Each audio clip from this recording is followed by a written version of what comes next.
Evangelho de Lucas, capítulo 11, verso 1, primeira parte. Certo dia, Jesus estava orando em determinado lugar. Tendo terminado, um dos seus discípulos lhe disse: Senhor, ensina-nos a orar. No vídeo anterior, nós falávamos a respeito da ideia de Deus como resposta às nossas angústias existenciais. Falamos também que a comunhão do Espírito do homem com o Espírito de Deus abre a nossa consciência no sentido de reconhecermos que somos filhos de Deus e, portanto, temos o privilégio de nos encontrarmos com Ele. Falamos também que essa interação se dá através da fé, conforme Hebreus 11:6. Deus não se esconde, Ele nos encontra e fala conosco no nosso íntimo, no nosso interior. O apóstolo Paulo fala muito a respeito do homem interior. E nós manifestamos a fé primordialmente através da oração e não de rituais, de ritos, de cantilenas e de outras coisas. Através da oração.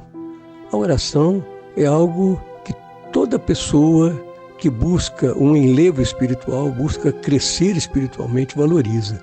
Mas muitos não sabem orar e devem ter a humildade que o discípulo teve e pedir a Jesus que ensine. A vida de oração de Jesus revelava um modo diferente de orar. Jesus priorizava o recolhimento e a quietude, a busca por uma intimidade pessoal exclusiva com o Pai. Ele se retirava para lugares solitários e orava. Se levantava de madrugada e ia para lugares desertos e orava. Subia aos montes e orava.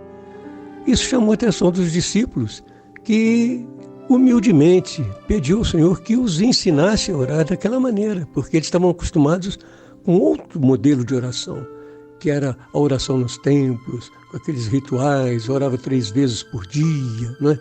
É uma coisa assim muito repetida, e eles queriam orar com aquela intensidade e com aquela simplicidade com que Jesus orava. E isto é o reconhecimento daquilo que Paulo fala em Romanos, que nós não sabemos orar como convém. O conceito de oração que nós absorvemos e praticamos na nossa vida, na maioria das vezes é o tradicional que nós herdamos das tradições de família, fruto de agendamento por doutrinação teológica, situando-se mais na esfera da mente, do intelecto e da razão, o que alimenta às vezes a vaidade espiritual, do que propriamente do espírito, sem envolver a humildade, a reflexão e o sentimento. Então, ensina-nos a orar é um pedido realmente que revela essa humildade de reconhecer que não se sabe orar do modo que agrada a Deus, né? Sócrates dizia: eu só sei que nada sei. Saber que nada sabe a respeito de algo não é defeito, mas é uma virtude expressa na humildade de reconhecer isso. E é a base para o abandono da opinião própria e da busca pelo conhecimento verdadeiro. E no Sermão da Montanha, Jesus então vem e esclarece a questão e ensina os discípulos. Ele coloca ali as diretrizes da oração e depois apresenta uma oração modelo que contém os princípios espirituais e éticos no relacionamento do homem com Deus. Está registrado no Evangelho de Mateus, no capítulo 6, nos versos 9 a 3. Primeiramente, Jesus fala o que não é oração. Oração não é demonstração vaidosa e pessoal de santidade. Orar para ser visto pelos homens, né? O fariseu, por exemplo, Jesus contou uma parábola de um fariseu que se autopromovia diante de Deus. Eu te dou graças, Senhor, que eu não sou como os demais homens, roubadores, injustos e adúlteros, nem ainda como esse publicano. Jejuo 2 vezes por semana e dou o dízimo de tudo que ganho.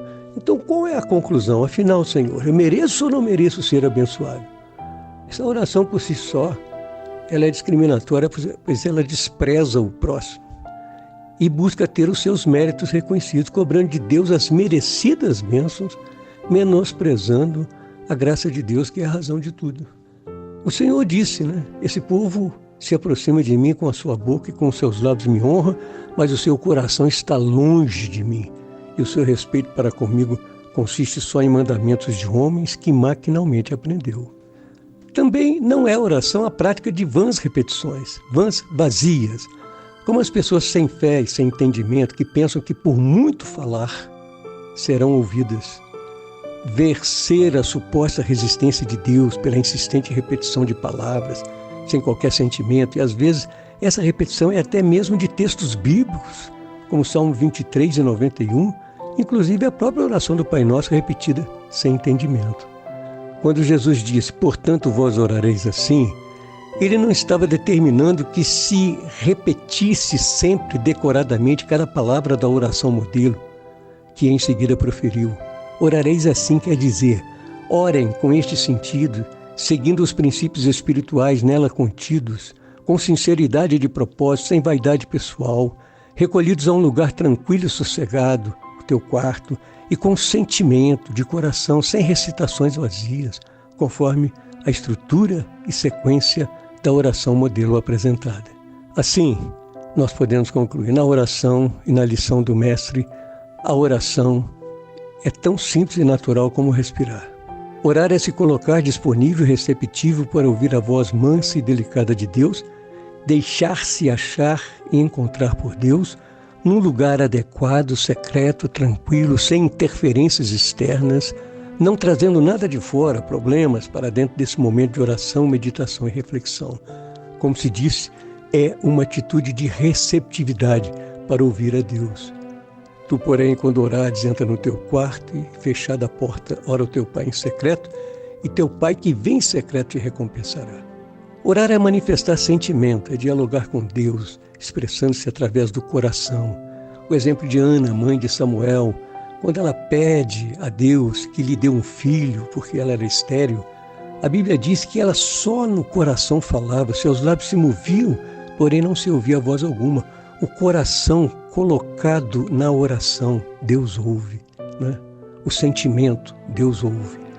O Espírito Santo, então, presente a esse ato de oração, ele nos assiste nesses momentos e aperfeiçoa a nossa oração, adequando à linguagem dos céus. Então, a estrutura do Pai Nosso, ele tem uma estrutura lógica, não é uma oração para ser repetida, é uma oração modelo, mas que se divide em duas partes.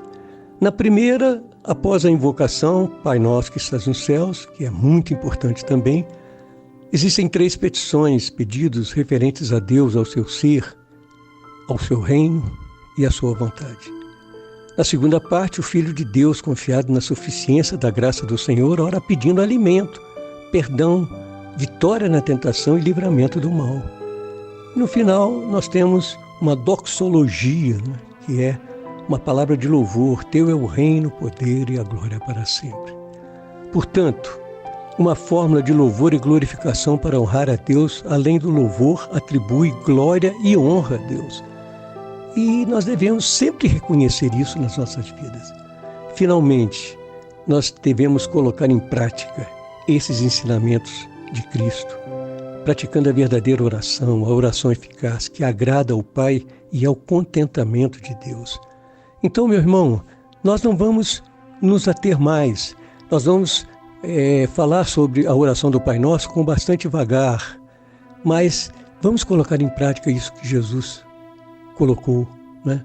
Procure um lugar tranquilo, não fale nada, se torne receptivo, medite na oração do Pai Nosso. Eu sugiro que você comece meditando sobre Pai Nosso que estás nos céus, sobre Pai e sobre céus. O Pai é uma pessoa, os céus é um lugar, então comece meditando nisso e vá orando e vá deixando e de repente você vai sentir a presença de Deus, porque o Espírito Santo está ali te assistindo, né, para que Deus entenda a sua linguagem, a linguagem do seu sentimento e do seu coração. Que Deus te abençoe e que o nome do Senhor Jesus seja glorificado na sua vida. Até o próximo vídeo, em nome de Jesus.